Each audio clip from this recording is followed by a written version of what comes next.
Empezamos.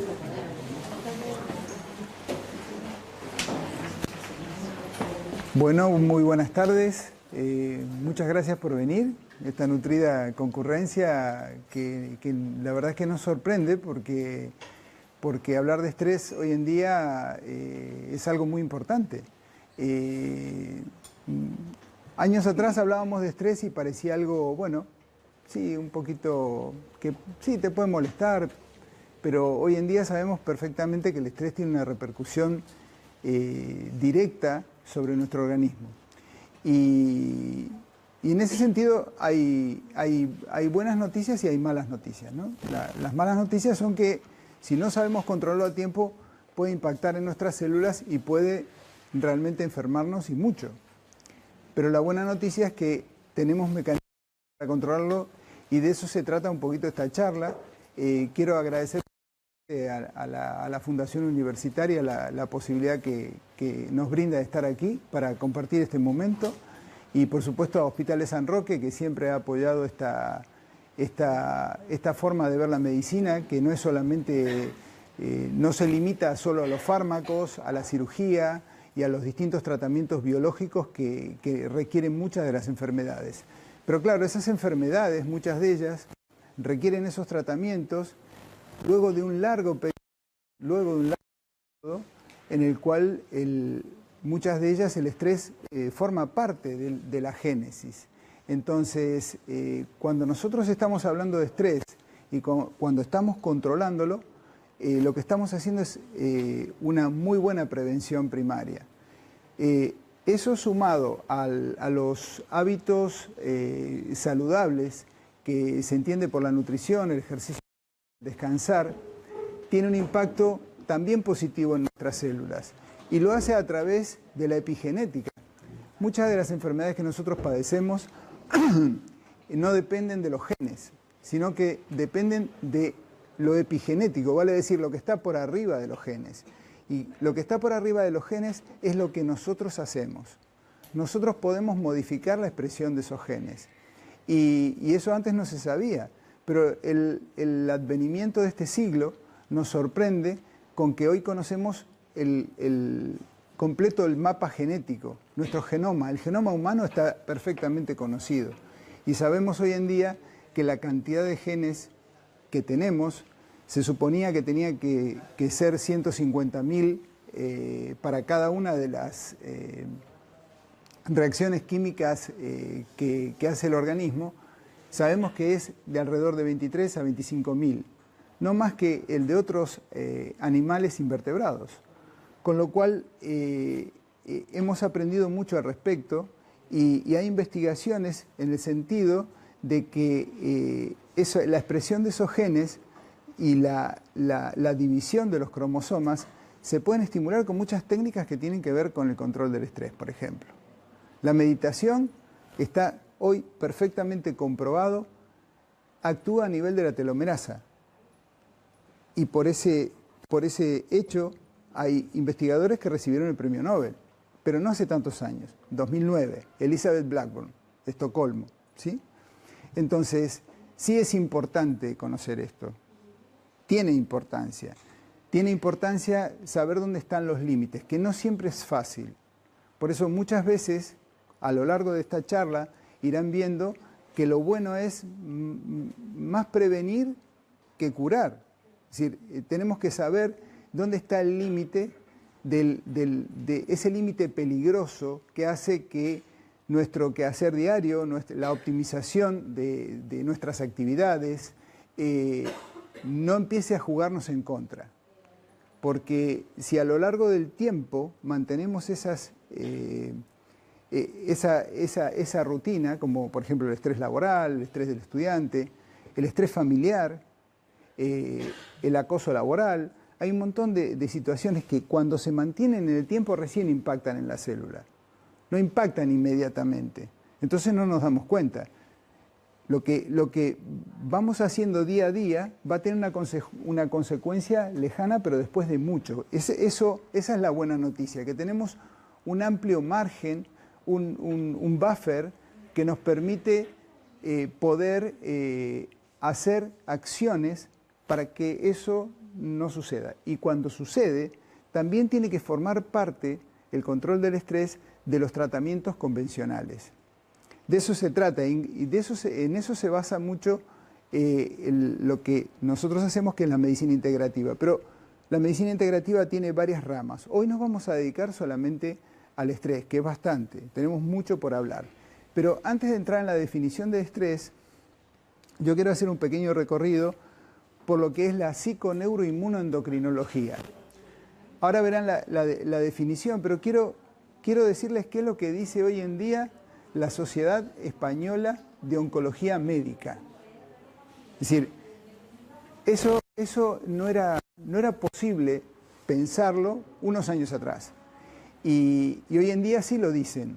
Y si lo dicen es porque es muy importante en el paciente oncológico, que son pacientes que nosotros muchas veces vemos, controlar el estrés.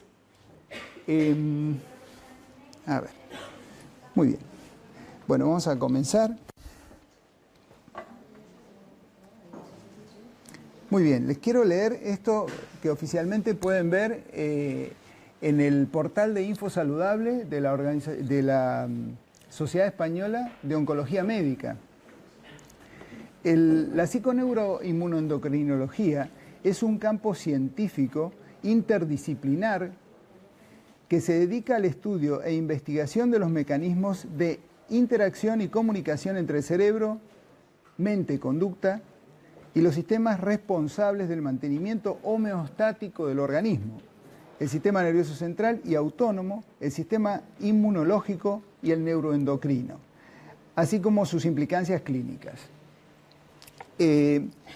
Durante muchísimos años, yo diría los últimos 500 años, hemos tenido un paradigma médico donde se creía o se afirmaba que la mente era una cosa abstracta que, era para la religión, y el cuerpo era algo biológico, físico, que era para la medicina. Pareciera que se pudiera separar, y nos parecía tan normal el concepto, que ahora verán, les voy a mostrar un pequeño vídeo de Robert Eder, el padre de la psiconeuroinmunoendocrinología, que ha demostrado con experimentos en animales y fue el pionero de esta disciplina, que la relación mente-cuerpo existe, como no podía ser de otra manera. Es decir, vivimos 500 años pensando algo que era irreal.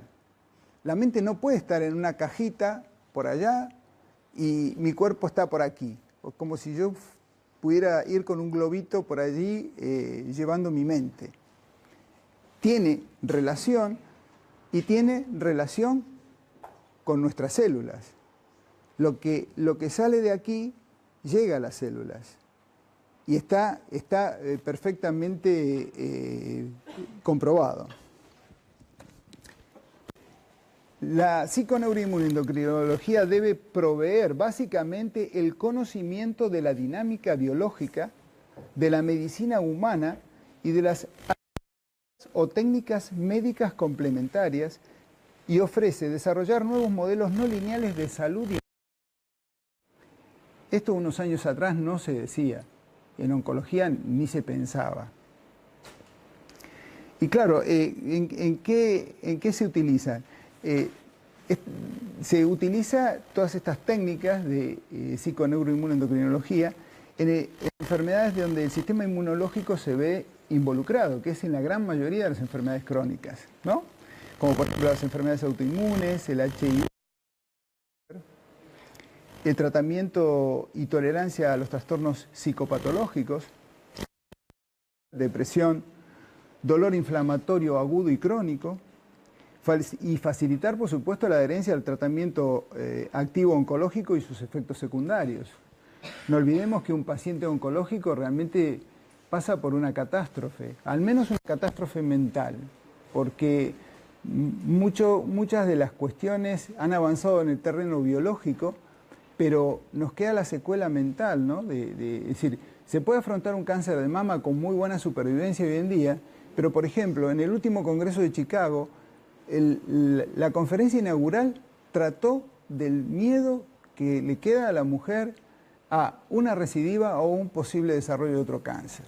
Eso tiene que ser tratado y no tiene que ser tratado con pastillas. Las pastillas se utilizan cuando hacen falta, pero esa solución fácil no es la adecuada.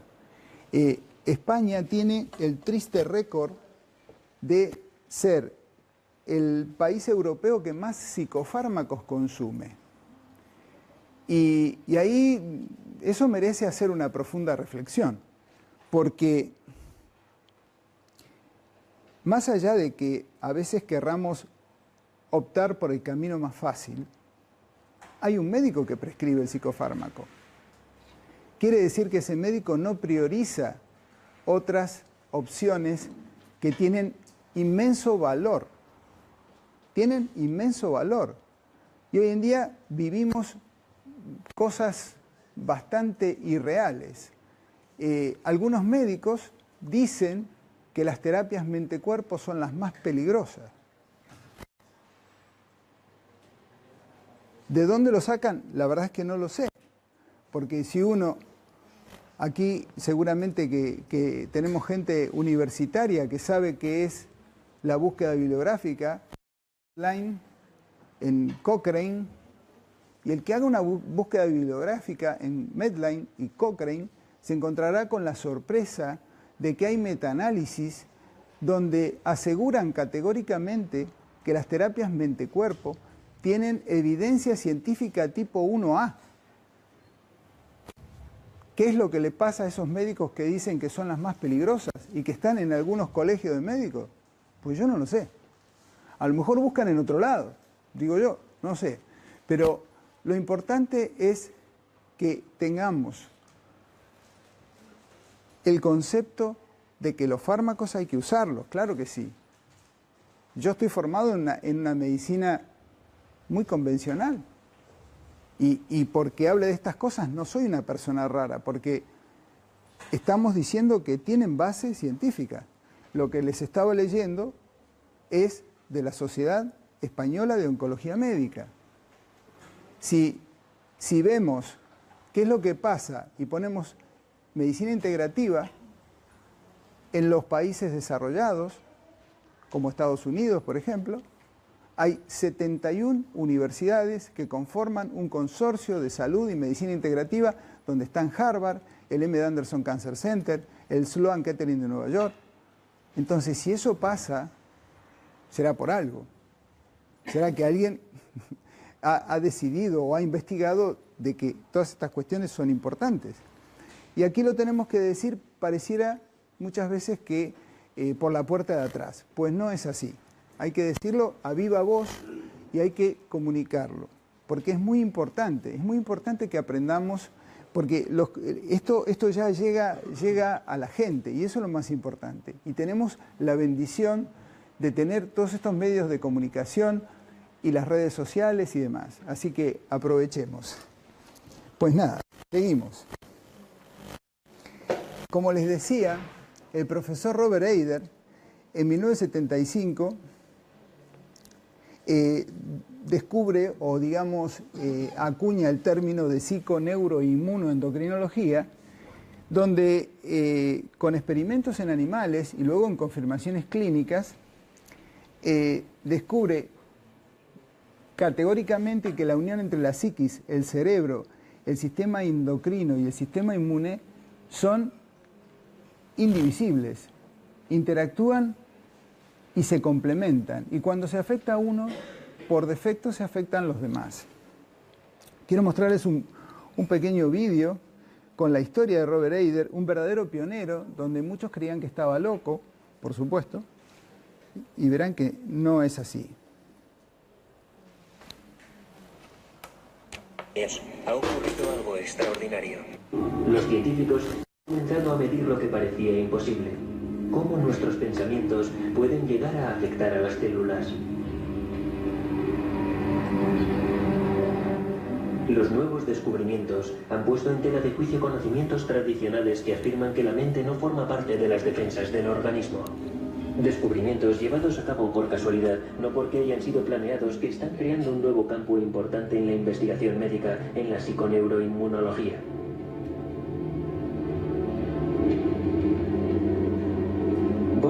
Eider es un revolucionario atípico. No esperaba dar un giro a la ciencia. Todo lo que pretendía era llevar a cabo sus experimentos. Estaba realizando un experimento con el condicionamiento clásico pavloviano en unas ratas y el estudio produjo unos resultados sorprendentes a los que tuve que dedicar mucha reflexión. Tenía que pensar en ellos y en cómo explicarlos. Hace 80 años, Iván Pavlov, el famoso científico ruso, demostró que era capaz de enseñar a unos perros a asociar la luz de una bombilla con unos recipientes llenos de comida. Una vez que los perros resultaban condicionados, Pavlov podía encender la luz sin poner comida y sin embargo los perros seguían produciendo saliva.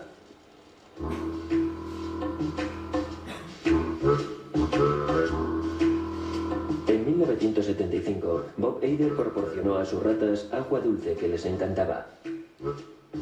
Posteriormente, le suministró una droga que las hacía sentirse enfermas, lo cual era algo que odiaban. Las ratas aprendieron a asociar la bebida con el agua y la sacarina, con la sensación de ponerse enfermas. Pero ocurrió algo inesperado. Las ratas se estaban muriendo. Se estaban muriendo cuando no tenían por qué hacerlo. Resulta muy contradictorio porque cuando los animales mueren en un experimento en el que se supone no deben morirse, significa que está ocurriendo algo sobre lo que uno no tiene control, y eso resulta muy inquietante. Eider cayó en la cuenta de que la droga que hacía sentirse enfermas a las ratas tenía un efecto secundario. Anulaba su sistema inmunológico. Aportó una explicación muy sencilla. Al mismo tiempo que yo condicionaba su aversión a la solución de sacarina, también condicionaba la supresión del sistema inmunológico, de manera que podrían haber sido más susceptibles a algunos gérmenes o a algunos virus o lo que estuvieras usando en el laboratorio.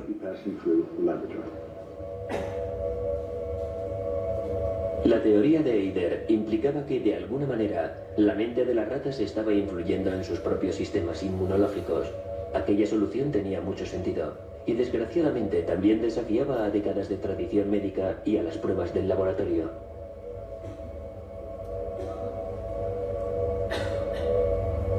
Decidió consultar la opinión de un inmunólogo.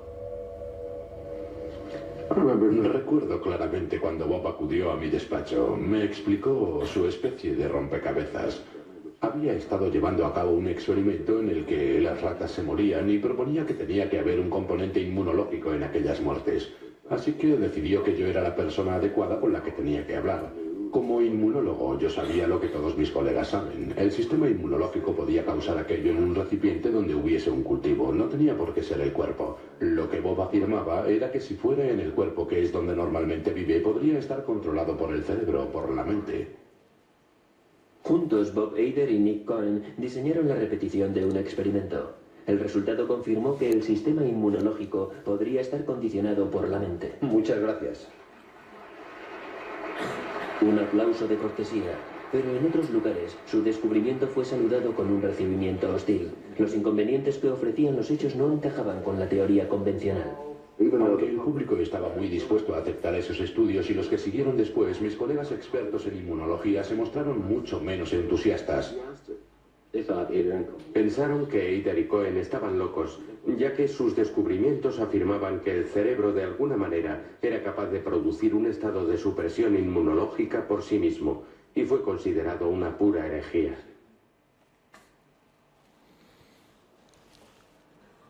Bueno, como podrán ver, suele pasar cuando hay saltos importantes en la investigación en la medicina, ¿no? Nos cuesta mucho desembarazarnos de viejos sistemas de pensamiento, de viejos paradigmas. Y en ese sentido también fue pionera la doctora Candace Pert del Johns Hopkins, que era una investigadora brillante que probablemente no ha recibido el premio Nobel por su condición de mujer, una cosa totalmente injusta, porque realmente ha revolucionado la psiconeuroinmunoendocrinología con sus aportes. Ella pensaba con absoluta certeza de que si había receptores en las células para la morfina, que era un analgésico que venía desde fuera, debería haber dentro del organismo sustancias morfinosímiles endógenas que tuviesen receptores similares. Y por supuesto no se equivocó. Esas sustancias son las endorfinas, que hoy en día nos suena bastante y más o menos sabemos de qué va. Sabemos que las endorfinas nos traen ese estado de bienestar, que se liberan con el ejercicio. Eso lo vemos en revistas de divulgación y hoy en día está aceptado, pero en aquellos años no.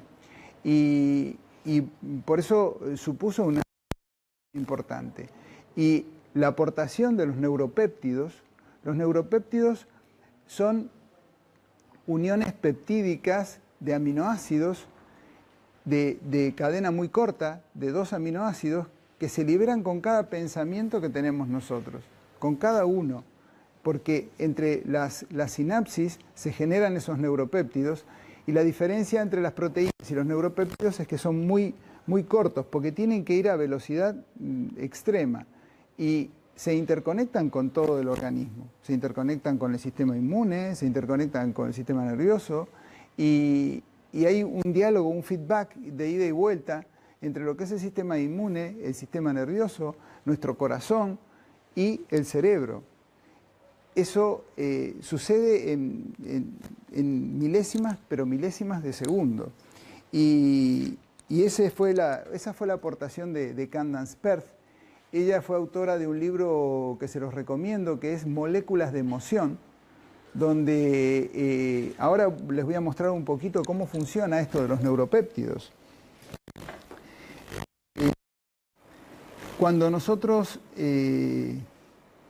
tenemos buen ánimo, optimismo, alegría, estado de bienestar, liberamos neuropéptidos positivos que estimulan el sistema inmune. Y cuando sucede lo contrario, pensamientos negativos, apatía, tristeza, desesperanza, sufrir en aislamiento, que es el peor estresor endógeno conocido, porque realmente el persistir en el tiempo con mucha intensidad realmente se transforma en un neuropéptido negativo que inhibe el sistema inmune. Pero lo que les decía, esto es reversible. Tenemos la posibilidad de cambiarlo. Lo que pasa es que muchas veces no nos damos cuenta y nuestra estructura de pensamiento, nuestros sistemas de creencia, nuestra estructura social nos lleva a seguir insistiendo con un camino que es negativo para lo que después se transformará en un futuro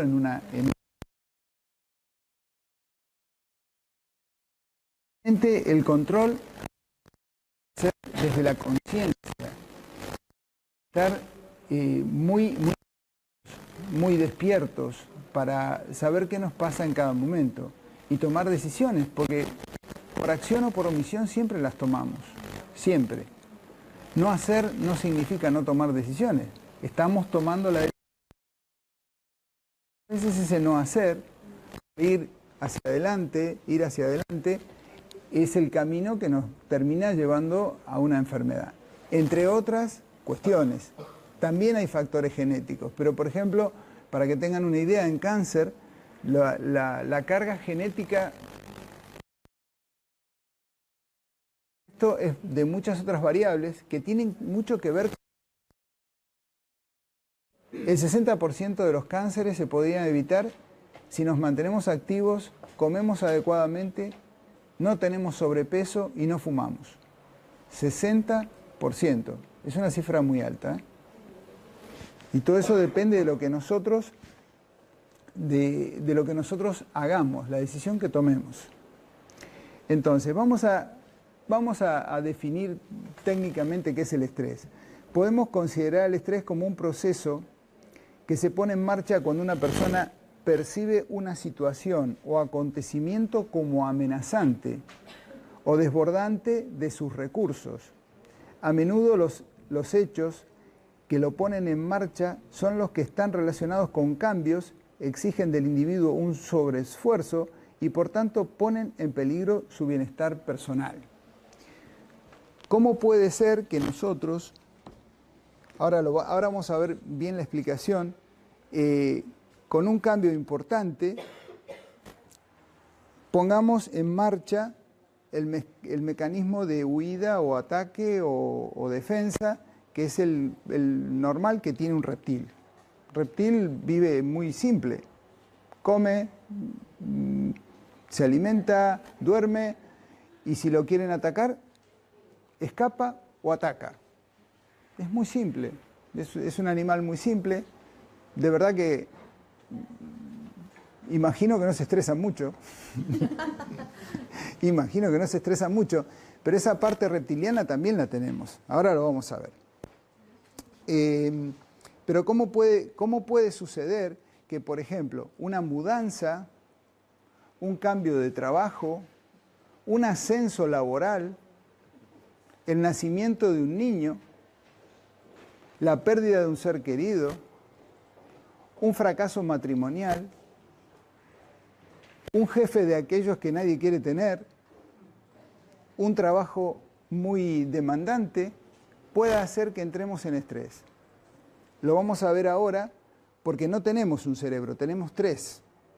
Porque filogenéticamente somos más desarrollados por haber pasado por todos esos, pero no los hemos dejado en el camino. Y ahora vamos a ver bien ese tema. Bien, ¿cuáles son los factores del estrés? Los externos, que son esos acontecimientos vitales que les acabo de nombrar, y los internos son la reactividad al estrés. Cuando un hecho trivial para una determinada persona con una determinada sensibilidad puede ser estresante, para otra no lo es, y viceversa. Entonces va a depender mucho de qué es lo que pasa afuera y cómo nosotros reaccionamos a ese hecho o evento. Y luego, claro, tenemos los moduladores, porque básicamente el ser humano es un ser social. Entonces el estado afectivo, el apoyo social, el locus de control, la adaptación en general, tienen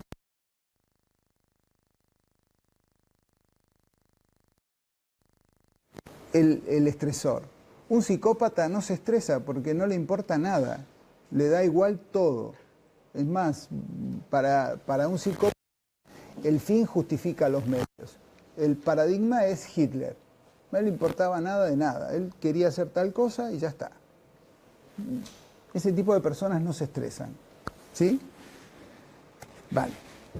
Pero la vida moderna, a los que no somos Hitler, sí nos estresan. Vivimos corriendo, vivimos bajo presión, bajo determinadas cuestiones laborales, cargas, no nos comunicamos y muchas veces caemos en depresión o en ansiedad. ¿Y luego dónde caemos? Conocido por la mayoría, por muchos. Sabemos que esto es lo que se llega, ¿no?, a los psicofármacos. Entonces, pero el estrés no es todo negativo. La palabra estrés engloba dos tipos de estrés diferentes. Uno es, digamos, benévolo o favorable, y el otro sí es el estrés dañino, el que nos va a lo largo del tiempo, y del tiempo estoy hablando de muchos años, nos va a enfermar, ¿sí? Entonces, uno es el euestrés, que es el buen estrés, y el otro es el distrés, el que está puesto en rojo. Ese es el malo, digamos, el que con el paso del tiempo nos va a enfermar. ¿Y qué entendemos por euestrés? Por euestrés entendemos lo típico del estudiante, ¿no? Es decir, estamos muy estimulados por lo que tenemos que rendir, la asignatura que tenemos que aprobar, pasamos el examen, luego nos relajamos. Ese estrés es un estrés bueno, porque aumenta nuestro rendimiento. Ahora lo vamos a ver en una curva. Y claro, el tema es saber cuándo entramos ya en distrés. La homeostasis es el sistema de regulación que tiene el ser humano, que nos permite controlar ese ese estrés durante mucho tiempo, pero claro, eso tiene un límite, Y llamamos este estrés crítico al nivel máximo de estrés que un organismo puede neutralizar y a partir del cual comienzan a fallar los mecanismos homeostáticos, con la consiguiente alteración del equilibrio interno y el desarrollo de estados patológicos. Aquí podemos ver claramente que la curva de rendimiento físico y mental va aumentando y va también aumentando el grado de estrés. Pero esto es una curva de ascenso que es positiva. Por eso nosotros a esta parte la llamamos euestrés, pero si seguimos sin, digamos, cuando rompemos ese mecanismo de homeostasis porque estamos forzando más el organismo de lo que toca, comenzamos en una curva de descenso y esa curva de descenso nos lleva al distrés y claro, allí es donde impacta la célula y allí es donde empezamos a ver las manifestaciones patológicas. ¿Qué es lo que pasa cuando el ser humano está en coherencia? ¿Cómo está la frecuencia cardíaca? Tiene esta, es una frecuencia armónica. ¿Y qué pasa cuando estamos en estrés? Es anárquica, caótica, pero no nos damos cuenta. Esto sí se puede medir. Y lo vamos a ver ahora. ¿Qué pasa cuando ¿Cómo está nuestro ritmo cardíaco? Caótico, como lo vimos antes. ¿Y qué pasa cuando tenemos una sensación de aprecio, de compasión? ¿Sí? Ya los budistas lo venían practicando hace mucho tiempo, ¿no? Si practicamos la compasión, tenemos este ritmo cardíaco.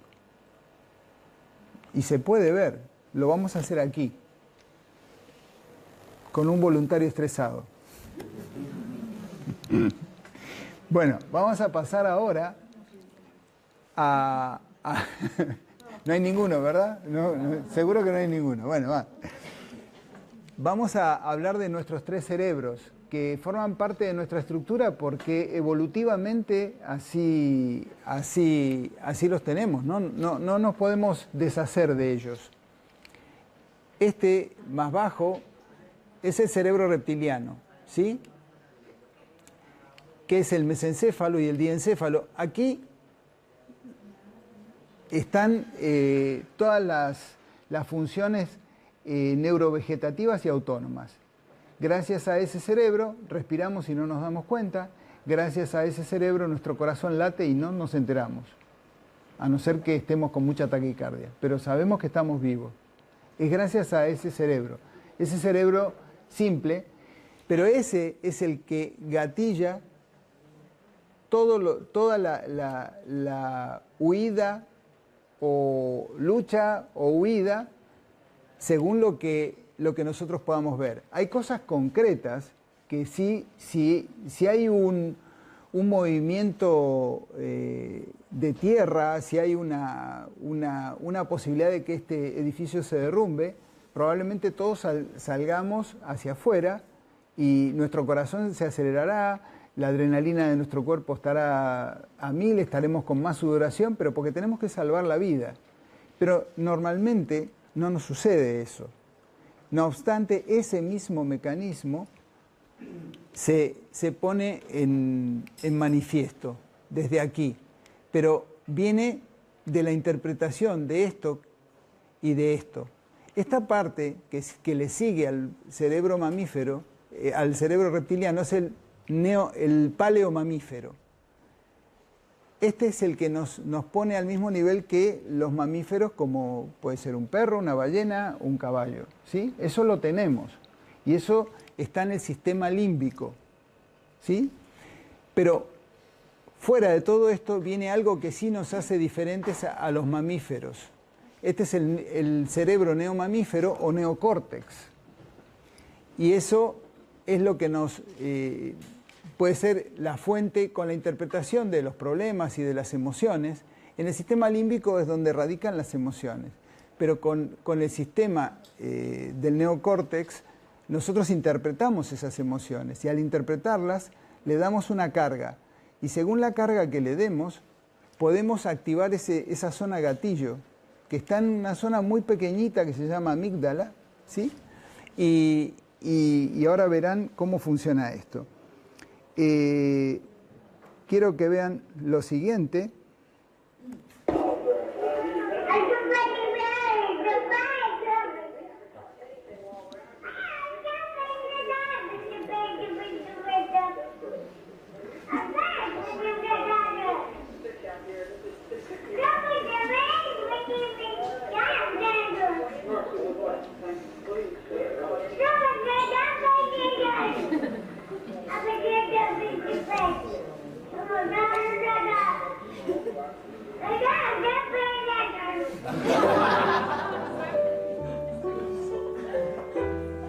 Se cansó el perro, se cansó. Bueno, se han dado cuenta la conexión, ¿no? Se estaban comunicando, van a saber uno en qué idioma. Pero claro, ¿qué es lo que sucede? El niño está en su plena etapa de desarrollo del neocórtex. Su neocórtex no está muy desarrollado, pero sí su sistema límbico. Entonces se tratan de igual a igual, ¿vale? El problema es que después crecemos. Ese es un problema. Como les decía antes, para graficar el cerebro reptiliano, el sistema límbico donde radican las emociones y el neocórtex que nos permite hacer, bueno, vuelos espaciales, hacer teorías, bueno, deducir teoremas, hacer operaciones complejas, escribir libros. Y claro, eso es lo que hacemos, pero también cuando interactúa con las emociones, a veces empezamos a dar signos de alarma y se dispara ese mecanismo que a ver, está, por otro lado es normal, porque tenemos el neocórtex. Lo que pasa es que lo que no tenemos es el freno, no sabemos bien hasta dónde estamos yendo. Y en eso lo tenemos que, digamos, no aprender, sino desarrollar la prevención para no llegar a esos sistemas. Porque cuando cuando se aprieta ese botón, ese gatillo, se empiezan a liberar hormonas que son las hormonas del estrés. Y las hormonas del estrés, el cortisol es la hormona princeps, ¿no?, que se mide, y tenemos también la adrenalina y la noradrenalina. Eso es lo que dispara todas las otras respuestas. Se nos dispara la frecuencia cardíaca, entramos tenemos sudoración, estamos permanentemente nerviosos y también lo que hacemos al seguir en esta vía es deteriorar notablemente el sistema inmune. ¿Qué es lo que nos puede pasar cuando estamos estresados? Vamos a ir de lo menor a lo mayor. Se nos cae el pelo, o a algunos se le puede caer, a otros no. Podemos tener úlcera gástrica, podemos tener contracturas musculares, cefalea, insomnio, alergias cutáneas, podemos desarrollar psoriasis, podemos tener asma y también podemos ir a cosas más graves, ataques cardíacos, enfermedades cardiovasculares, enfermedades inflamatorias y por supuesto el cáncer. Para eso se requiere mucho más tiempo. Las primeras que nombré son más reversibles y las otras, bueno, muchas veces el control del estrés va a formar parte de esa supervivencia junto con los tratamientos convencionales, ¿no? Es decir, esto no, de alternativo no tiene nada, ¿eh? No es que voy a dejar un tratamiento, es muy por el contrario. Inclusive a las personas que tienen temor a afrontar los tratamientos, este tipo de cuestiones del control del estrés los ayuda a afrontar con más integridad lo que les toca vivir, que es aceptar la realidad, estar más tranquilos, descansar mejor, tomar menos psicofármacos, porque su organismo tiene que estar preparado para recibir quimio, por ejemplo. para recibir radioterapia. Entonces, cuanto menos fármacos estemos tomando extra, que son prescindibles, todos los ansiolíticos, los hipnóticos, los antidepresivos, todo eso se puede prescindir o dejarlo a la mínima expresión. Pero claro, trabajando técnicas antiestrés.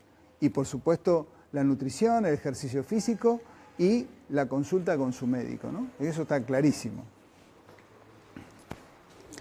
Bien. Como les decía antes, la zona gatillo está ahí en la amígdala y a partir de ahí se desencadena toda esa catarata de hormonal que hace que estemos en estrés. Cuando la amígdala está tranquila, que aquí en ese núcleo de la base, que es del tamaño de un guisante, es donde asientan la mayoría de todos nuestros miedos. Los temores asientan allí. Y cuando eso funciona, está el rojo vivo, estamos en incoherencia. Y cuando estamos en una respuesta de relajación, entramos en coherencia cardíaca. Bien, quiero que escuchen un poquito lo que dice Mario Alonso Puig. Lo pongo porque realmente es magnífico lo que dice, muy poquito resume algo que me parece increíble, ¿no?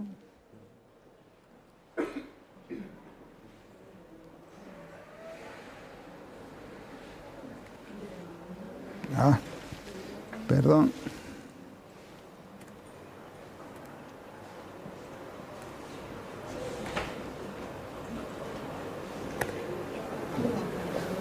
Otro aspecto, profesor, que usted insiste, y es el del pensamiento positivo. Lo ha dicho también hace apenas unos minutos. Incluso el pensamiento positivo es capaz de fortalecer el sistema inmunitario, es decir, pensar en positivo nos puede ayudar a mejorar nuestra salud física. Sí, y además voy a ir muy directo a lo que nos dice la ciencia en este sentido. Vamos a ver. La parte más anterior de nuestro cerebro, la que está justo detrás de la frente y encima de las órbitas, esa es lo que se llama el área prefrontal. El área prefrontal izquierda, es decir, ese área localizada en el hemisferio izquierdo, tenemos dos hemisferios, izquierdo y derecho, como si fuera una nuez, dos partes.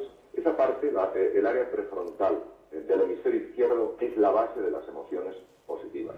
Se sabe que cuando se sonríe, cuando se intenta encontrar el lado positivo de las cosas, cuando se es generoso, cuando se es compasivo, cuando se vive con ilusión, se sabe, porque se ha podido observar utilizando técnicas de neuroimagen muy sofisticadas, se sabe que este área aumenta de tamaño, es decir, las conexiones se hacen más ricas, hay una mayor neuroplasticidad y toda esta zona, toda este área dedicada a las emociones positivas del lóbulo prefrontal, digamos que se expande, para entendernos. Bien, la expansión de la zona prefrontal izquierda, la parte dedicada a las emociones positivas, tiene de entrada dos efectos que se han documentado muy bien y en distintos estudios magníficamente llevados a cabo.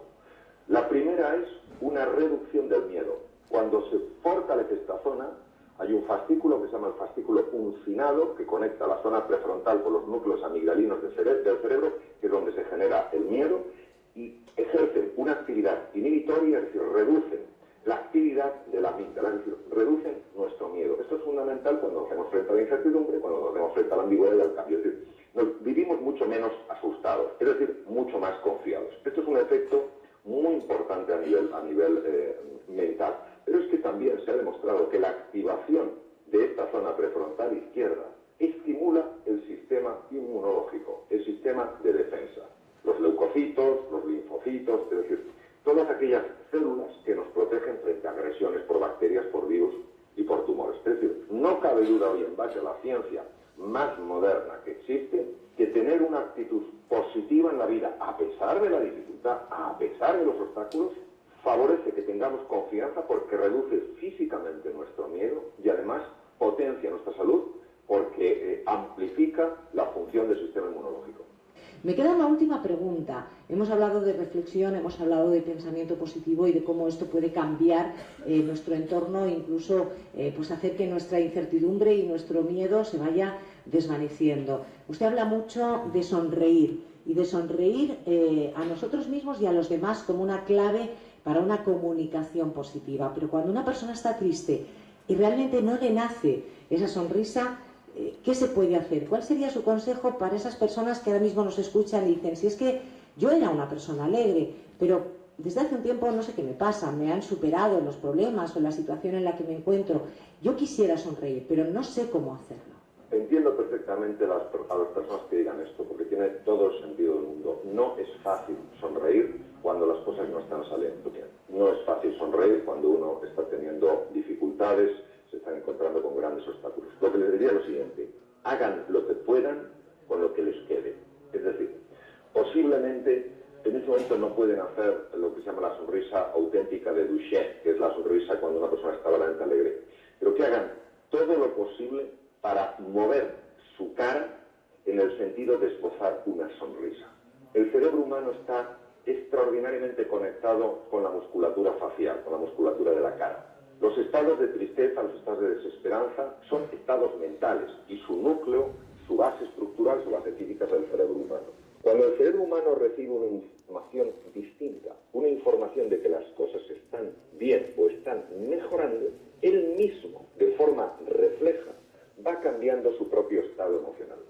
Se sabe, se ha documentado, se ha visto, lo hemos experimentado, que cuando una persona, a pesar de la dificultad, no pierde la esperanza y dice algo bueno tiene que salir de aquí, y hace lo que puede para sonreír en la medida de lo que en ese momento siente que es capaz, se dará cuenta de que poco a poco cada vez va moviendo su musculatura facial de una forma más natural, y también notará cómo su estado de ánimo mejora. No somos conscientes hasta qué punto el cerebro se está fijando en lo que ocurre en el cuerpo para decidir cómo se siente él. Por eso, todo lo que sea esbozar una sonrisa, aunque cueste, haciendo un ejercicio de entrada de fuerza de voluntad, porque en ese momento uno no siente las ganas de sonreír, al final llega a sentirse mucho mejor. Y además, profesor, convendrá conmigo que cuando nosotros le sonreímos a alguien, incluso a alguien a quien no conocemos, en el 99,9% de los casos esa persona nos devuelve una sonrisa, y eso es un gran tesoro. Y eso es muy importante por lo siguiente: todos vivimos muy asustados y muchas veces tenemos miedo a los demás. La mejor forma de transmitir a alguien no tienes por qué temerme es con una sonrisa. Profesor, doctor Mario Alonso Puig, yo sabía que iba a ser un placer charlar con usted. Muy bien. Lo que dice es muy cierto. Claro, el problema es cómo hacemos para reírnos cuando las cosas van mal. Bueno, hay un pequeño truco. Se puede hacer esto. Y no va en broma, porque el cerebro sí registra esto. Luego de un rato que estamos así, ya nos empezamos a reír por lo ridículo, ¿no? Pero da igual, porque lo importante es esbozar la sonrisa. Verán, y esto lo pueden comprobar, los grandes meditadores siempre están con un esbozo de sonrisa. Pues están meditando y están meditando en la compasión, en un estado de plenitud, de placer, que los lleva a esbozar esa sonrisa. Entonces, esto es un feedback positivo donde las neuronas espejo cumplen un factor muy importante en todo esto. Entonces, sí, las cosas van mal, pero al menos voy a percibirlas mejor. Y no solo el cerebro está conectado con la expresión facial de los músculos de la cara, también está conectado con el diafragma. Una de las cosas que realmente estimulan mucho el sistema inmune es la carcajada, la risa. La risa es uno de los estimulantes, bueno, aparte más placenteros que hay para el sistema inmune. Y muchas de las prácticas yógicas, por ejemplo el Kapalabhati, para los que no conocen eso, es un tipo de respiración muy jadeante que hace que el diafragma tome esa cadencia como la carcajada. Y da igual si nos estamos riendo o no, el cerebro lo percibe como algo muy bueno. Entonces, a veces hay pequeños trucos que nos permiten y nos ayudan a sobrellevar esta vida que no es nada fácil. Bien, les voy a definir un poquito lo que es la coherencia cardíaca, que ya estuvimos hablando, más o menos se van dando cuenta.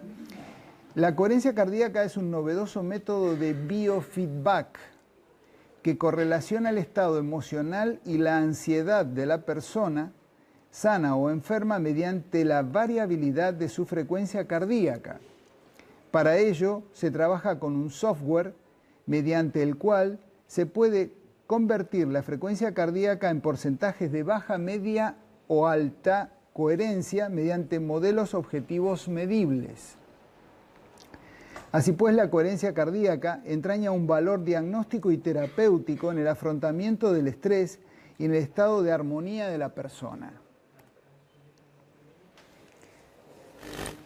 El corazón y el cerebro están interconectados y nosotros podemos ver cómo desde técnicas que influyen en la mente podemos lograr que la frecuencia cardíaca tome esa cadencia armónica que es la que se logra en estados meditativos, cuando practicamos tai chi, cuando hacemos arteterapia, cuando estamos en un estado contemplativo, cuando hacemos meditaciones guiadas y cuando hacemos muchas otras técnicas mente-cuerpo, que lo ideal, por supuesto, es que cada uno, cuando hacemos yoga, pero cuando hacemos un yoga más bien que no va tanto a lo físico. Hoy en día hay distintas disciplinas y algunos tipos de yoga se van mucho hacia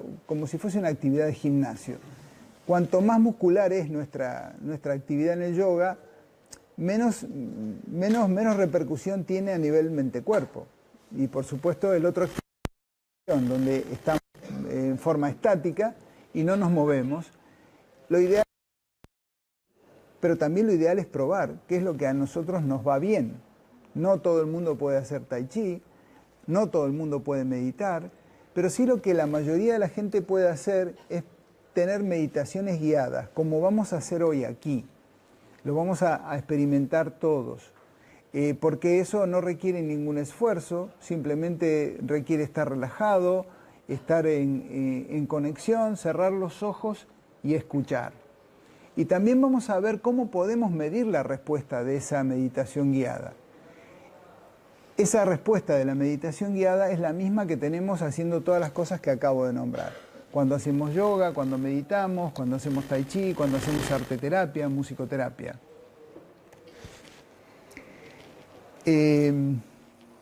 Durante el estrés y las emociones negativas, el patrón de ritmo cardíaco se desordena, como les mostré antes. Entonces su señal sobre el cerebro limita la capacidad de pensar con claridad.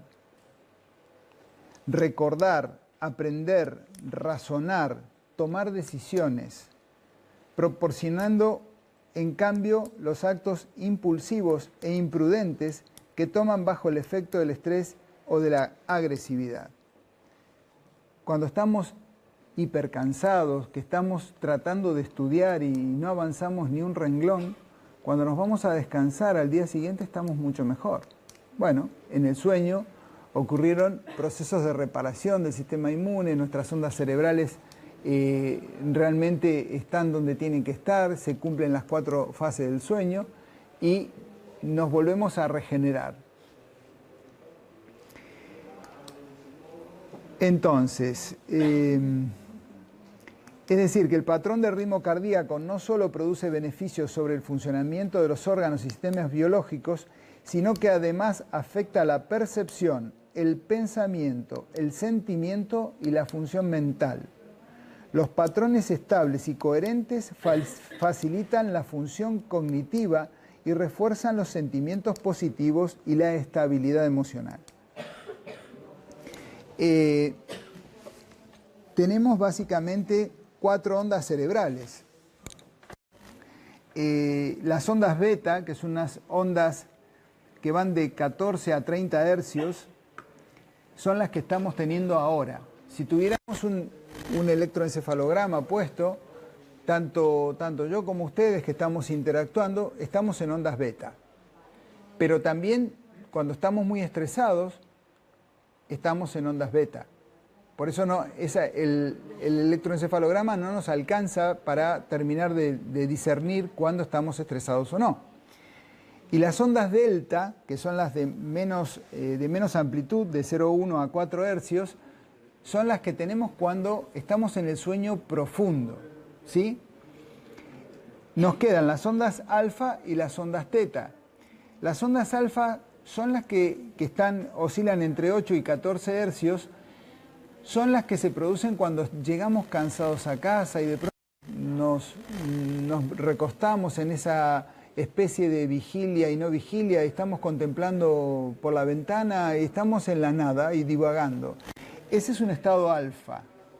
Y el estado teta es el que obtenemos con la meditación guiada, con la meditación, con el yoga, con el tai chi. Ese es el estado que nosotros tenemos que alcanzar y ese es el benéfico. Cabalgando entre teta y ondas delta, sin llegar al sueño, ese estado de vigilia, pero con máximo relax, cuando ya estamos ahí por entrar en el sueño. Pero eso sí se puede mantener con estados meditativos. Esto, por ejemplo, si prestan atención y siguen las imágenes y la música,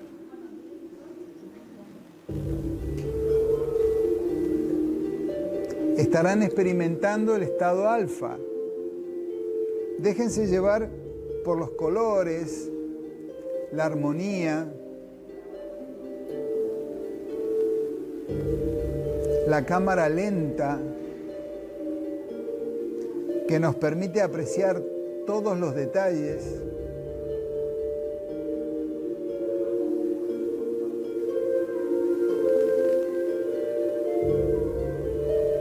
Nos permite tener la sensación de volar.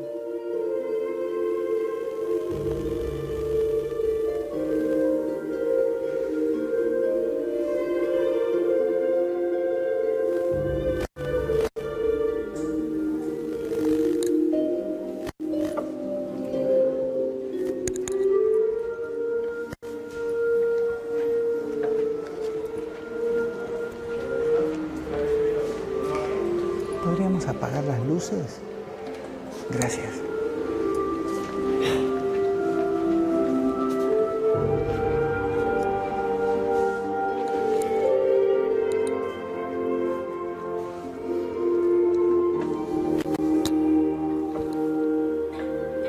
Ahora estamos en un estado de relajación, pero a su vez en un estado vigil.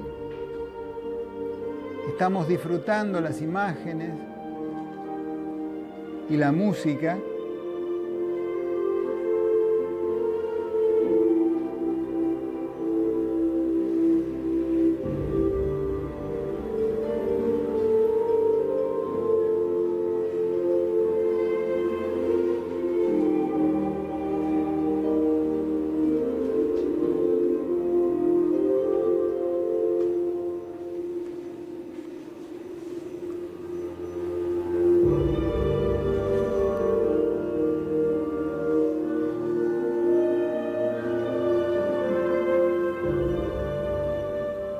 Y podríamos seguir así toda la tarde, pero tenemos que avanzar.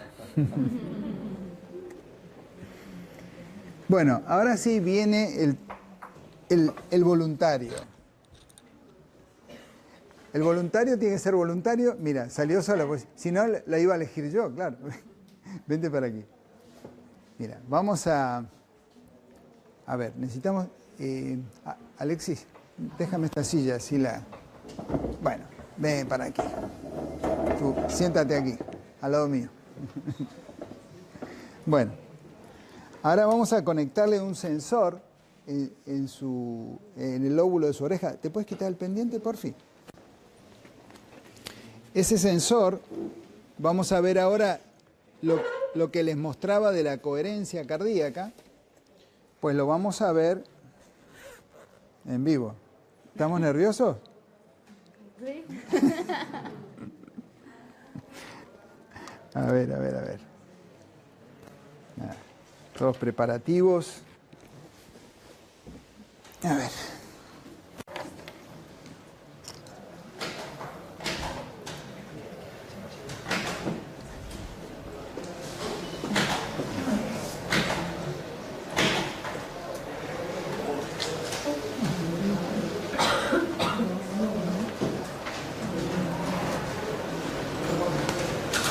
Yo tardo un poco así te pones más nerviosa. Sí, sí, ¿verdad? vamos hasta acá. Tranquila, que ya llegamos, ya llegamos.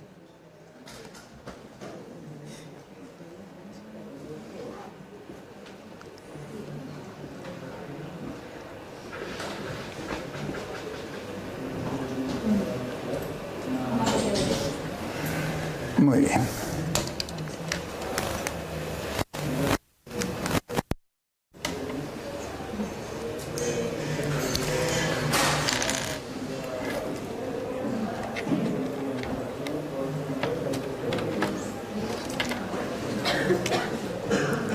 A ver, permiso. Vente ahí, te pongo esto aquí, en la solapa, para que no se te caiga. Eso, ahí estamos. Bueno. ¿Lista? Bueno, muy bien, vamos a ver. Pueden apreciar aquí, tú lo puedes ver. Tú mira ahí y ellos, así ellos pueden ver ahí. Aquí pueden ver, y tú lo ves aquí, una columna en rojo, una columna en azul y una columna en verde. Esto es bajo, medio y alto grado de coherencia, ¿sí? Entonces, si ahora le damos Enter, ¿qué pasa? No vas a explotar, ¿eh? Tranquila. Tranquila que no vas a explotar. Mira, venga, luego Enter. Vamos a ver aquí una... Esto es lo teórico para ella. Esto es lo teórico, lo que está apareciendo abajo. Pero ahora vamos a ver la realidad. Ay, ¿le puedo girar un poquito más? Pues sí.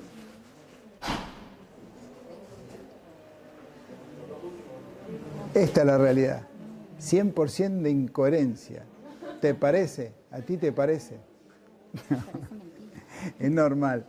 Lo que pasa aquí es que la sensibilidad no distingue entre ese estado de vigilia y el estado de estrés. Pero sí es cierto que cuando cerramos los ojos y hacemos, por ejemplo, una meditación guiada como la que vamos a hacer ahora, sí podemos ver cómo, siguiendo los consejos, la respiración que nos va a decir la cinta, podemos entrar en coherencia. Primero porque quitamos el estímulo exterior y segundo porque esa meditación guiada nos va facilitando lo que, vuelvo a decir, esto mismo que sucede no le pasa a los meditadores. Si viviéramos un meditador, alguien que lo hace con frecuencia, pero como estamos haciendo una mostración, es importante que vean el grado de sensibilidad, ¿vale? Así que si están todos preparados, vamos a hacer una pequeña meditación guiada, para lo cual les pido que descrucen las piernas, dejen todo lo que tienen en el regazo, déjenlo a un costado, estén muy relajados, relajen los hombros, eso, mentón hacia atrás, respiren, inspiren por la boca, inspiren por la nariz y suelten por la boca. Vean la diferencia que hay entre el aire fresco que ingresa por la nariz y el cálido que sale por la boca. Y ahora vamos a cerrar los ojos y a concentrarnos en lo que vamos a escuchar.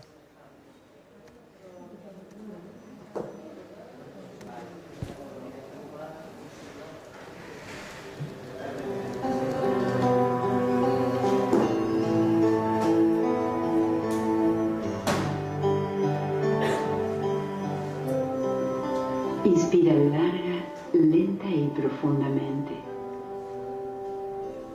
Mientras exhalas, percibe la sensación de dejar. Sigan respirando, que vamos a interrumpir un segundito. Sigan respirando.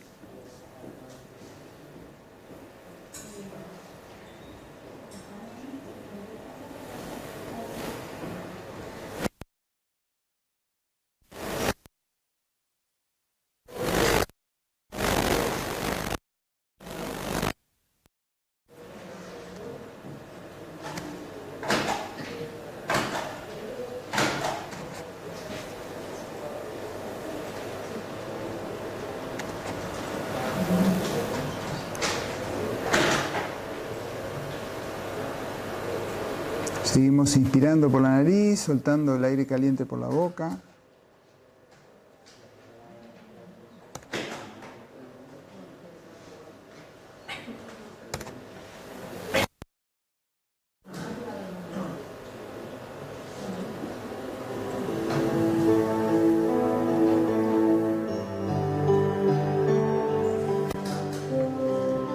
Inspira larga, lenta y profundamente.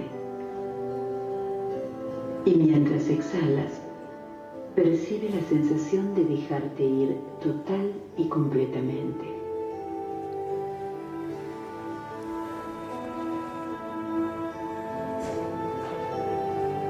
Otra vez.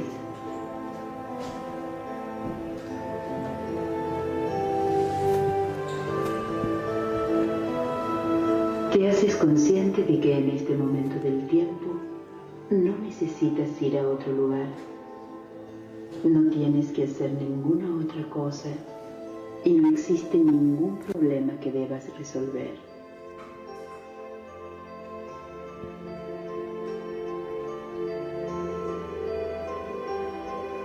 Te estás dando el permiso para relajarte completamente. Te estás dando el permiso para concentrarte ahora en las poderosas y efectivas fuerzas sanadoras de tu sistema inmune.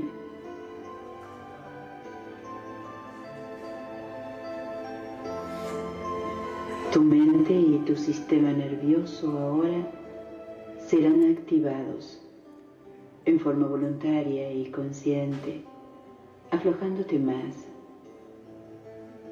soltando más. Cuando te aflojes lo suficiente podrás ver las estrellas.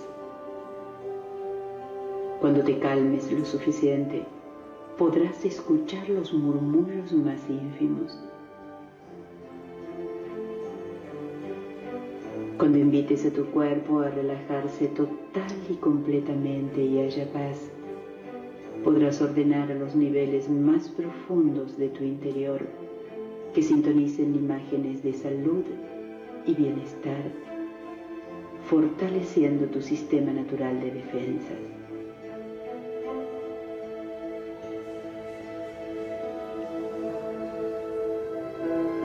Ahora visualiza la escena más hermosa y placentera.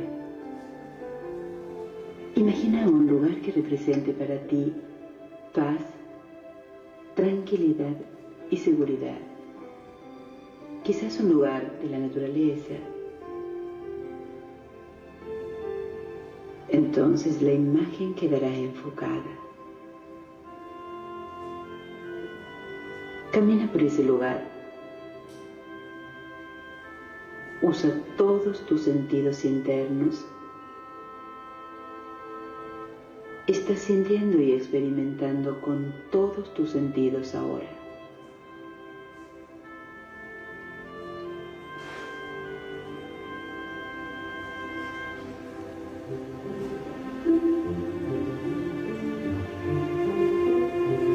Inspira profundamente y al exhalar, piensa silenciosamente en lo profundo de tu interior. Ahora relájate. Relájate disfrutando la actual sensación placentera del aire que entra y sale, sintiendo crecer tu cuerpo con mayor vitalidad en cada respiración, sintiendo.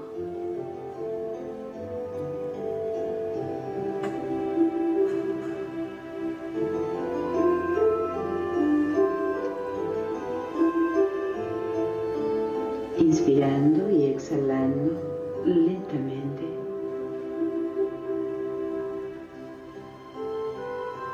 Imagínate flotando suavemente, flotando a través del tiempo y el espacio rodeado de belleza, de ricos colores de la naturaleza.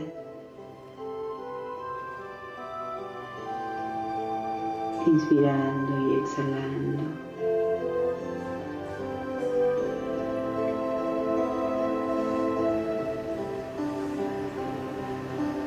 Otra inspiración profunda. Y mientras exhalas, imaginas que tu tristeza se está yendo con el aire.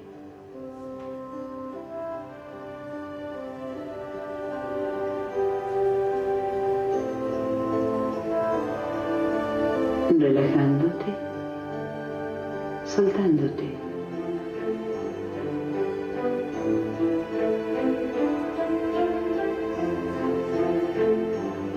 Ahora deja que el aire inspire profundamente por ti. Lo hace naturalmente y sin esfuerzo, guiado por la sabiduría interior. Y disfrutas de esta sensación. Simplemente dejas que ocurra.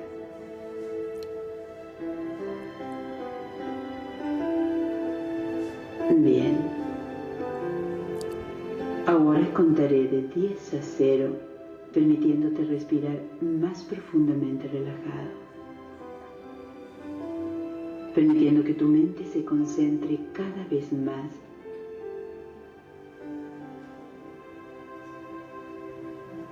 Así, al llegar al 0, estarás en ese nivel profundo que te permitirá comunicarte claramente con la inteligencia natural de tu cuerpo. 10. Dejándote llevar más profundo, sintiendo que los dedos de tus pies se alejan cada vez más, como si tus piernas midieran muchos metros de largo. 9. Dejando que ese sentimiento de distante y lejana relajación, paz y confort rodee tus pies, relajando completamente tus pies. 8. Sintiendo que la relajación suavemente comienza a subir por tus pantorrillas, tus rodillas y muslos. 7. Permitiendo que tu pelvis y todos los órganos pélvicos se relajen. 6. Mientras el aire te respira a ti, siente el suave y pacífico subir y bajar de tu abdomen, como un suave masaje de relajación que relaja todos los órganos internos y los músculos de la parte inferior de tu espalda. 5. Sintiendo el pecho y la parte superior de tu espalda relajados. 4. Tus manos y tus dedos sintiéndose lejanos, relajados y en paz. El profundo sentimiento de tranquilidad asciende por tus brazos hasta llegar a tus hombros. Y 3. Por tu cuello y nuca. 2. Sintiendo que tus dientes inferiores y superiores se separan suavemente, mientras tus mandíbulas también se relajan. La relajación fluyendo por todos los músculos de tu cara, pudiendo sentir la forma de la piel sobre tu rostro. 1. Tomando una lenta y profunda inspiración más, y mientras exhalas, liberas todo el estrés o tensión remanente en tu cuerpo.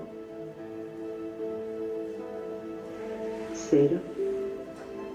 Completamente calmo, concentrado y listo. Bien. Con cada respiración piensas ahora para ti mismo Qué maravilloso es poseer esta inteligencia de vida en tu interior.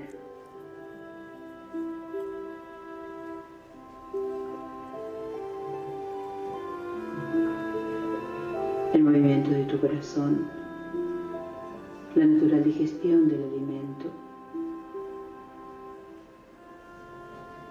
Estás pensando en la sorprendente manera en que tus oídos y cerebro convierten el sonido de mi voz en palabras y significados sin ningún esfuerzo.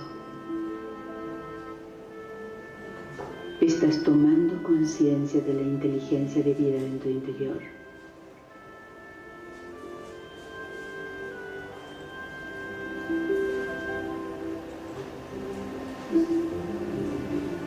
Con cada respiración que entra y sale, tú sintonizas cada vez más con esta inteligencia. Hay una puerta que se está abriendo. Imagina que puedes sentir que la puerta se abre ampliamente. La puerta que conduce a tu conciencia, hacia niveles más profundos de tu mente y de tu cuerpo.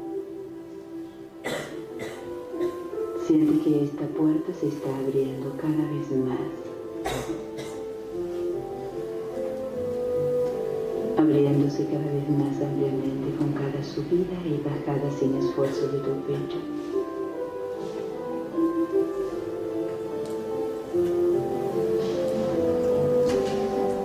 Estás inspirando a tu inteligencia interior ahora para darle más poder y coraje a los defensores naturales de la salud de tu cuerpo.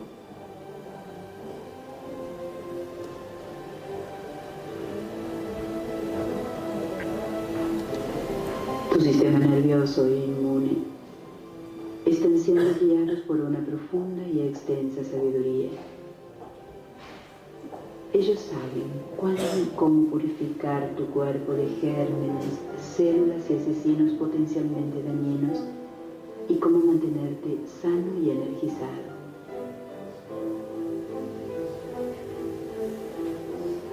Tienes que lograr con esta meditación que a esa inteligencia se le pueda sumar el poder de tu mente consciente, agregando fuerza, propósito y dirección a la valiosa tarea que emprenderás. Dirige tu conciencia a lo profundo de tu interior y desciende por los senderos nerviosos que comunican cada parte de tu cuerpo.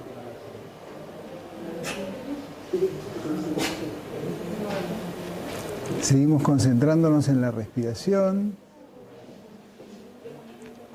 Inspiramos por la nariz, soltamos por la boca y poco a poco vamos regresando, moviendo muy lentamente los pies, las manos y cuando lo deseen, abriendo los ojos.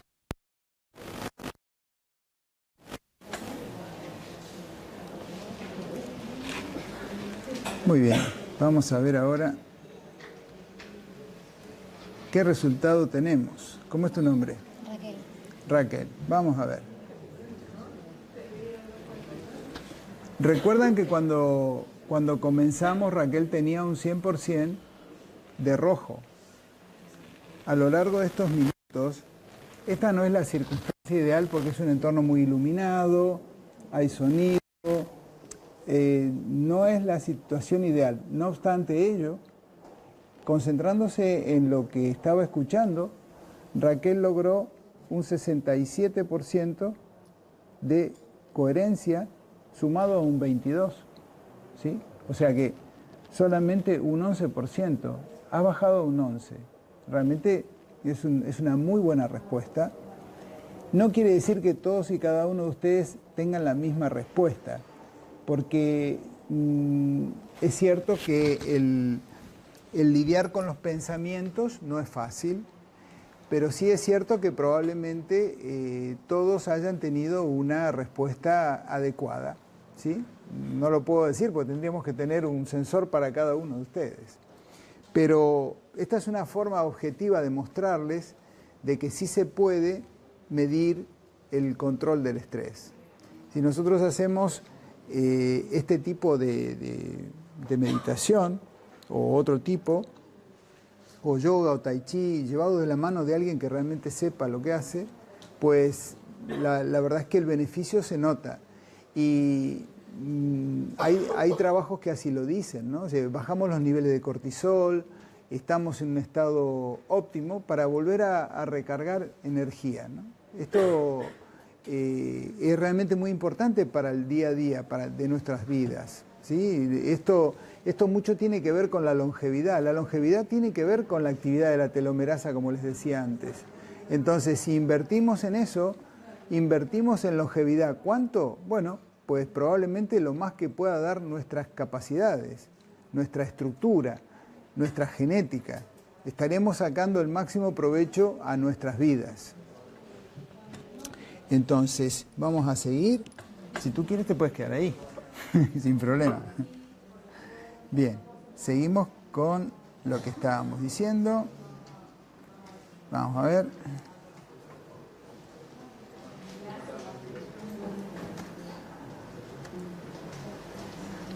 Estos son distintos tipos de curva. Como podrán ver, esta es una curva en un ambiente mucho mejor, pero es muy similar al de Raquel, ¿no? Es decir, aquí se llega a un 100% prácticamente de coherencia.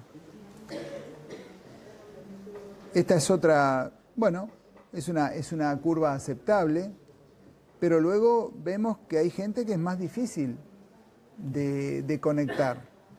Hay que ir buscando distintas alternativas para lograrlo. Este era, yo no es una curva de un paciente que no conozco, pero era difícil, ¿eh? Miren, podrán ver. Bien, ahora vamos a pasar un poquito a lo que es la meditación.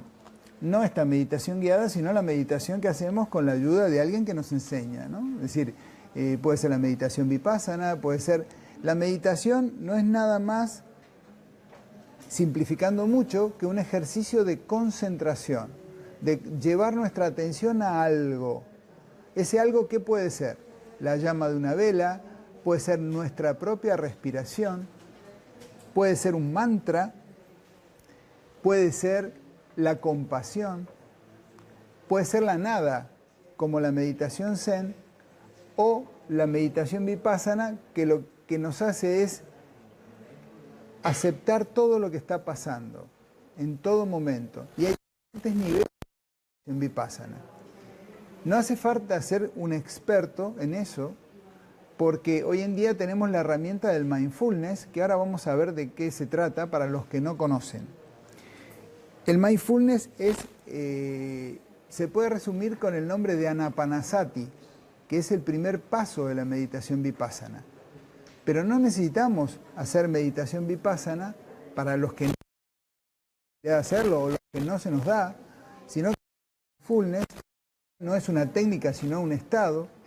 Y el problema del mindfulness es que muchas veces se transmite como una receta de cocina de alguien que no lo practica.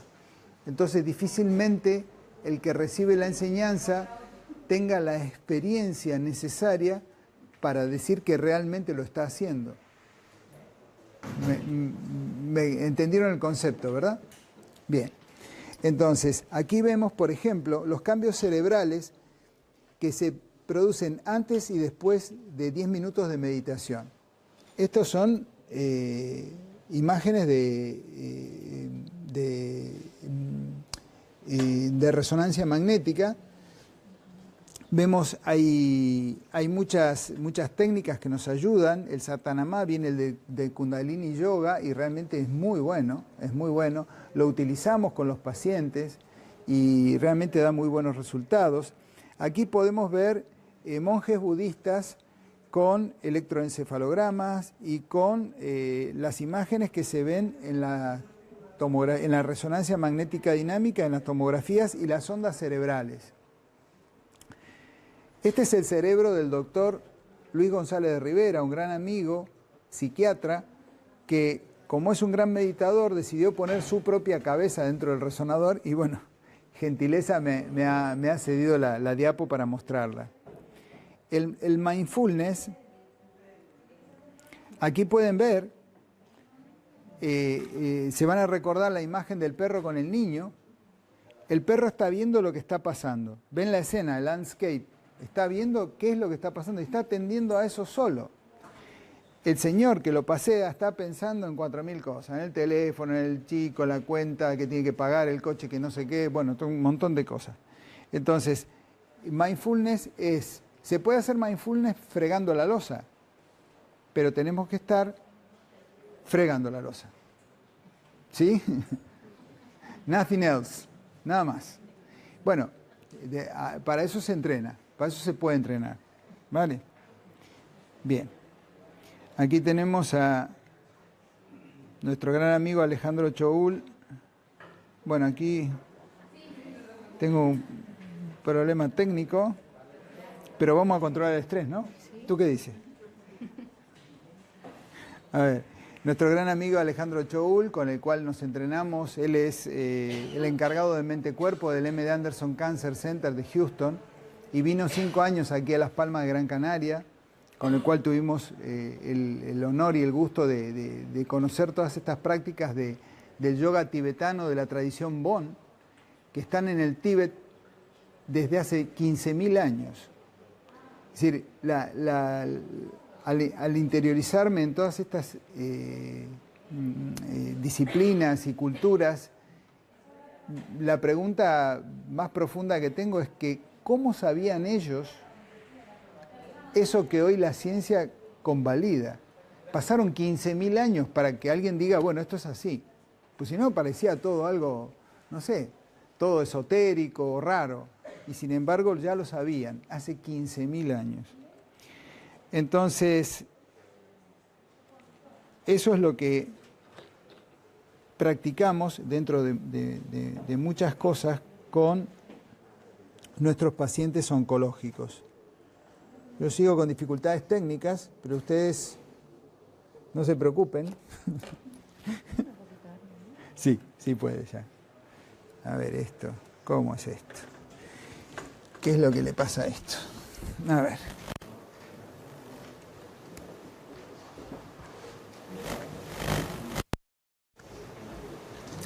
Bueno, la meditación y las asanas del yoga también nos ayudan mucho.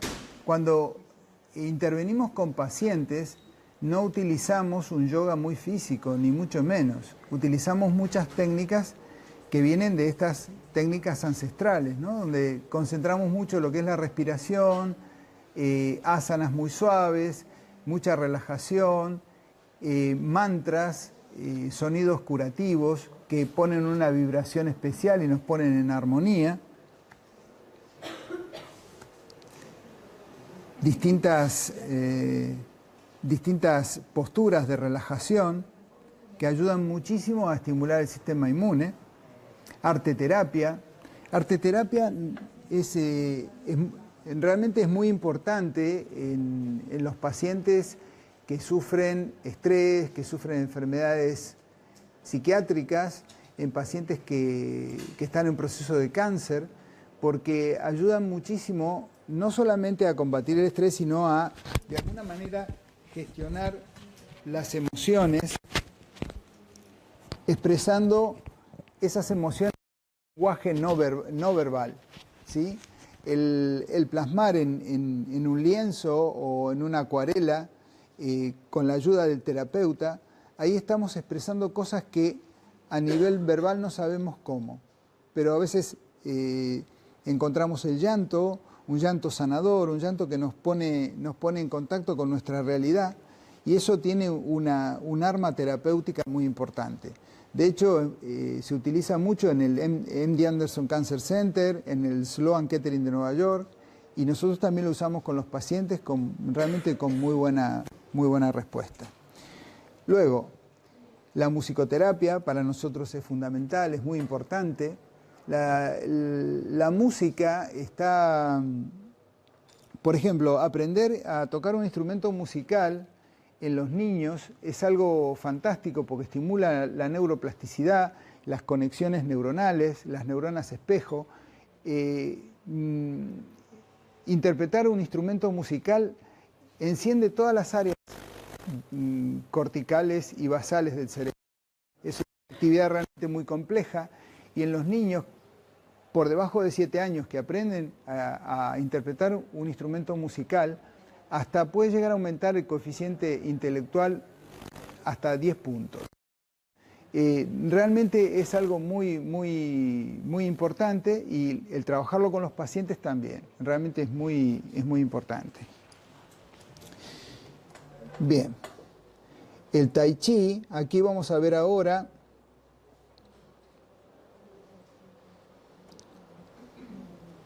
a ver.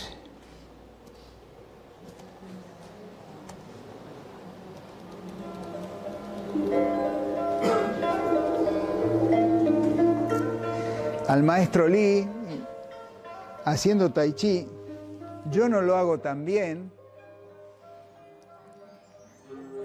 Ya me gustaría.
La acupuntura también, bueno, el Tai Chi realmente es una maravilla para el que se le da. Imagínense que en esos movimientos tan delicados y tan coordinados, ahí la verdad que no da mucho para pensar en la multa que me hicieron, en que tengo que ir a comprar el pan. No, está viviendo ese momento. Eso es música para los oídos del sistema inmune, de verdad. Y una práctica regular es altamente recomendable. Y por supuesto siempre, bueno, de la mano de alguien que tenga mucha experiencia, ¿no? La acupuntura también, nosotros utilizamos mucho acupuntura. Aquí tenemos nuestro acupuntor, tenemos la bendición de tenerlo aquí. Utilizamos mucho la acupuntura, que tiene evidencia científica. Sobre todo se da mucho en dolor, ansiedad, náusea y vómito se dan muy bien y evitamos dar fármacos. Esas 4 cosas son muy comunes en los pacientes oncológicos.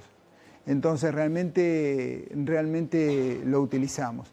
Pero las personas sumamente estresadas, que a pesar de la meditación, a pesar de un montón de cosas, no bajan esos niveles, utilizamos más cosas, ¿no? Melatonina, utilizamos acupuntura y así logramos bajar ese nivel de ansiedad y de estrés que a veces cuesta dominar. El masaje terapéutico es realmente muy bueno, libera oxitocina, disminuye los niveles de cortisol y estimula los natural killer, que son los linfocitos más importantes que luchan contra el cáncer y otra serie de linfocitos. Y por supuesto ayuda mucho a combatir el estrés. El baile altamente recomendable, altamente recomendable. Y ahora vamos a una cosa que es muy importante.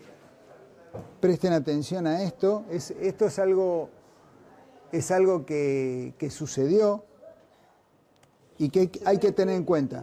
La saturación y el cansancio que había acumulado después de casi 8 horas de enfrentamiento dialéctico. Y ese cansancio fue lo que motivó una especie de ataque de risa que contagió a todo el mundo. Véanlo. Señorías, comprendo que a esta hora de la noche haya un cansancio después del amplio debate. La señora secretaria volverá a hacer el llamamiento para la tercera votación de la enmienda a la totalidad del Grupo Popular. Don Enrique Arance Soto. Doña Antonia...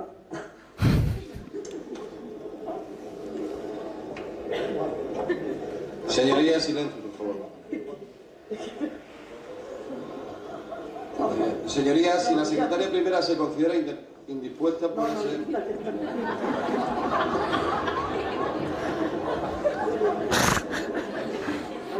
Señorías, silencio, por favor. Continúe con el llamamiento para votación.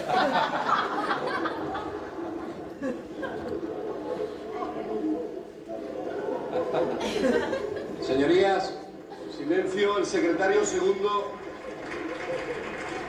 Señorías, silencio, por favor. Silencio, por favor, señorías. Señor secretario. Por favor, señorías. ¿Puede hacer usted uso y continuar con el llamamiento?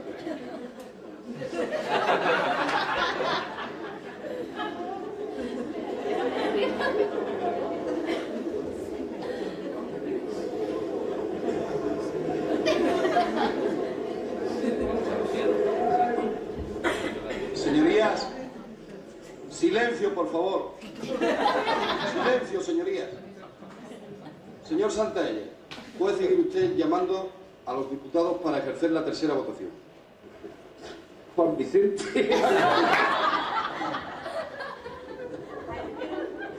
Señorías, suspendemos la sesión por 5 minutos, señorías.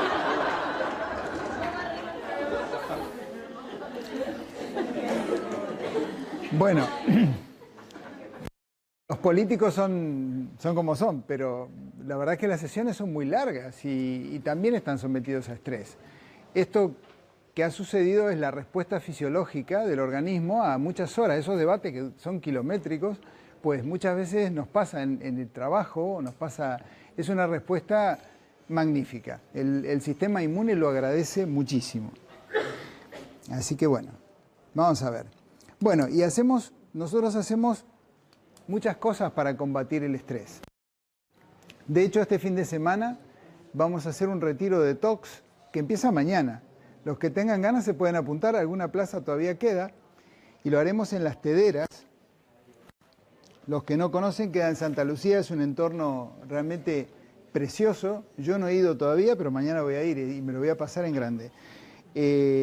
Los que quieran coger la información, aquí tienen el teléfono, pueden apuntarlo no solo para este retiro, sino para información o para lo que quieran en relación a todas las técnicas mente-cuerpo que nosotros practicamos en terapias mente-cuerpo canarias, que lo hacemos en el local que tenemos en Santa Catalina. Así es que cualquier información que quieran tener, si no son de la ciudad y son de Telde, por ejemplo, y quieren saber dónde pueden hacer determinada actividad, pues pueden llamar, que con gusto Carolina Romero los atenderá. Y bueno, pues nada más, muchísimas gracias por venir y serán bienvenidos para la próxima. Espero que podamos tratar otros temas como mindfulness y meditación vipassana en forma específica,